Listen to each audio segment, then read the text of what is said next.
if we look at the velocity vectors on the ball at the moment we release it, we can see that right here, it's just that. It's just the x component of the velocity. So, what we can really say that in the y direction, the initial velocity equals 0 meters per second. So we just come back to this right here to solve for the time, the final velocity, the distance it drops, all that kind of stuff.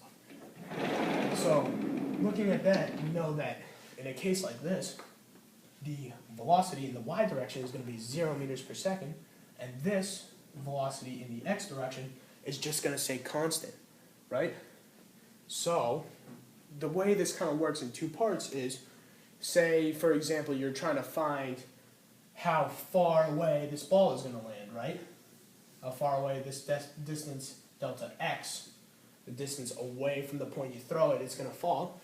All you have to do is, for example, solve for the time that because you know the velocity up here, you solve for the time using a free fall equation that's in the description. You'll see that you can then plug the time into this equation right here, and you'll find the velocity, the distance, whatever you need to find. Because although the x and the y directions don't affect each other, they're still played into each other, where it doesn't stay in the air longer than it does to get to this point, right? It doesn't, once it's in the air, it's going to drop until it hits this point. So, it's not, the times are not going to be different. It's one arc that it follows. So that's kind of cool. It's kind of like just dropping it, but throwing in an x portion of it, which is your simple mechanics of just that in the, hold on, just that in one direction. The very simplest mechanics you can deal with, right? And just throwing in the free fall portion of it. Now what if there is a y portion of the initial velocity in projectile motion? Well, then we see something like this arc that we see, where if I were to throw it, it kind of follows an arc, right? Oop. Follows that arc. If you throw a baseball, it kind of goes whoosh. Or you throw anything, it kind of flows in this arc. Now, why is that? Well, let's look.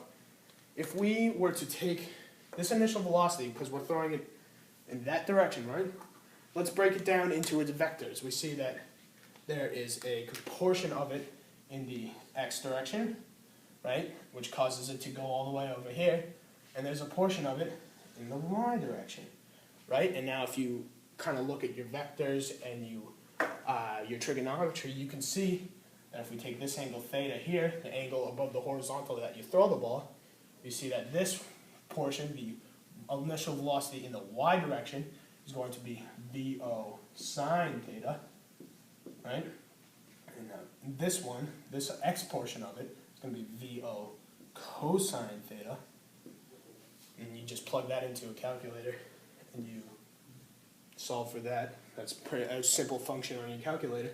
You can see that now we have broken it up into what looks like this, where this is VO sine theta, and this is VO cosine theta. Now, what does that mean? Well, let's look at it like this. We know that the x portion of the initial velocity has nothing to do, has no effect on what's happening in the y direction. We can say that now, if we just take the vertical part of it, the ball is in free fall, right? We're going to come up and then come back down, right? So now our initial velocity for a simple free fall equation is going to be VO sine theta. Just simply like that. Now, and then it's going to come back down over here, right? If we look at this point here, we know that because free fall, and I said it earlier, projectile motion mirrors itself, so what happens over here is going to happen over here in the opposite direction. We know that that right there is going to be equal to VO, this coming down at this angle, theta, right? Between the horizontal and the velocity. So we know that this right here is equal to this, which means that, and because it's in free fall here, we know that the the y component of the final velocity over here is going to just be simply VO sine theta, but in the opposite direction, downwards. Now, let's look at the x portion. VO cosine theta. Now let's look. What happens to it as it goes across the axis of the motion? Nothing. That's what's happening. Nothing is causing it to change velocity, change direction, anything like that. There's no forces acting in this direction on it. So we can say that this velocity, this portion of the velocity, x portion of the velocity here, is going to be equal to VO cosine theta. So that kind of gives you an idea of the mirror part of it, like the whole, this half mirrors this half and so on. And I'll actually show you that with a cool little setup I have going on here. And so we see that afterwards this whole thing works itself out.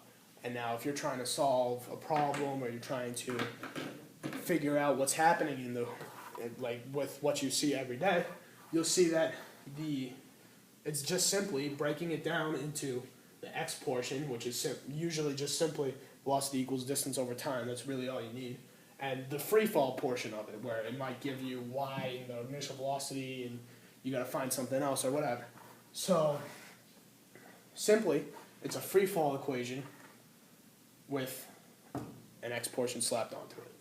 So very simple idea, very simple process. Now what I'm going to do before I sign off here is I'm going to show you two little setups I have going on here. One is going to show you that kind of prove to you that whether it's a arc it follows or whether it's just straight up and down free fall, that any object will have the same free fall portion. Basically what I'm saying is that you'll see that the x component of whatever velocity it starts out with has no effect on it. It doesn't matter that it's going 100 meters per second in that direction.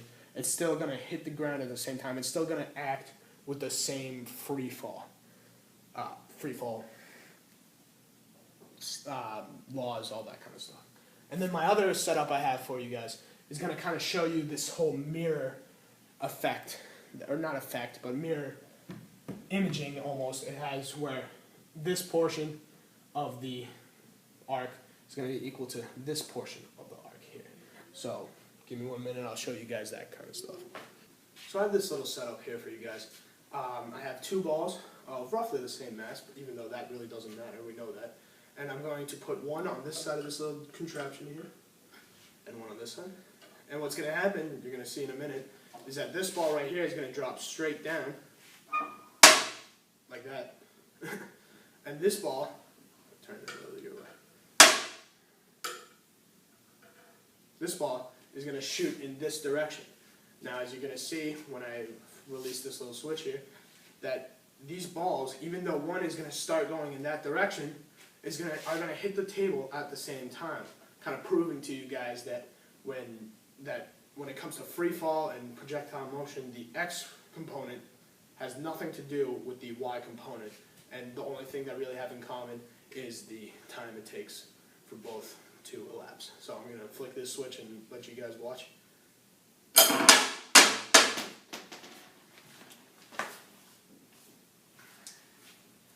So as you saw right there, the balls hit the table at the same time, kind of, again, proving to you guys that the x component and the y component really don't matter when it comes to affecting each other. So this last little setup I have set up for you guys is going to show to you the mirror effect that projectile motion kind of has on each other. Not on each other, but you know, as I explained, what happens in this direction, the upward direction, is going to happen the same way in the downward direction, just again the opposite direction.